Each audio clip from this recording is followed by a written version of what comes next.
অস্ত্রের ঝনঝনানিতে কেঁপে উঠেছে সারা বিশ্ব। কখনো রাশিয়া ইউক্রেন, কখনো হামাস ইসরায়েল, কখনো ইরান ইসরায়েল একে অন্যের সাথে যুদ্ধে লিপ্ত হয়েছে।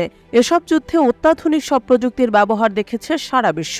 কৃত্রিম বুদ্ধিমত্তার ড্রোন থেকে শুরু করে হাইপারসনিক মিসাইল সবকিছুতেই ছিল আধুনিকতার ছোঁয়া। কিন্তু এর মধ্যে একটি প্রযুক্তি আছে যেটি শত বছরের পুরনো হলেও এখনও সমান গুরুত্ব ধরে রেখেছে, আর তা হল মোর্স কোড।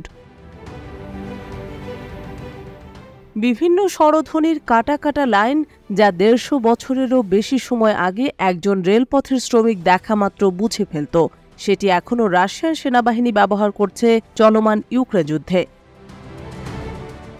এই ডিজিটাল যুগে এসেও কিছু মানুষ মোর্স কোডের স্বতন্ত্র শব্দ শুনে সেটা শনাক্ত করতে পারে।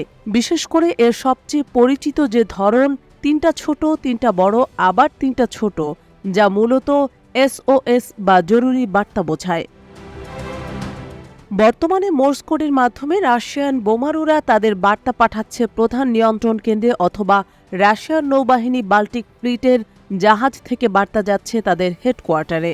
মোর্স কোডের আবিষ্কার হয় ১৯ শতকে, কিন্তু প্রশ্ন হচ্ছে ১৯ শতকে আবিষ্কৃত একটি কোড কেন আজও ব্যবহার করা হচ্ছে?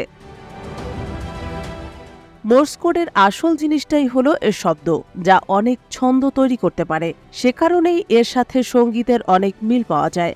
আর এটা দেখা গেছে যে সঙ্গীতে প্রতিভা সম্পন্ন লোকেরা মোর্স কোড দ্রুত শিখে ফেলতে পারে। মানুষের ভেতরে থাকা ছন্দ বোঝার ক্ষমতাকে বাড়িয়ে দেয় মোর্স কোড। আমাদের বিভিন্ন আলাদা ধরন চেনার ক্ষমতাও বাড়িয়ে দেয়। এই কৌশলটা আমাদের মস্তিষ্কের ভেতরে সুপ্ত থাকে এবং অসম্পূর্ণ বার্তা উদ্ধারে দারুণভাবে কাজে আসে।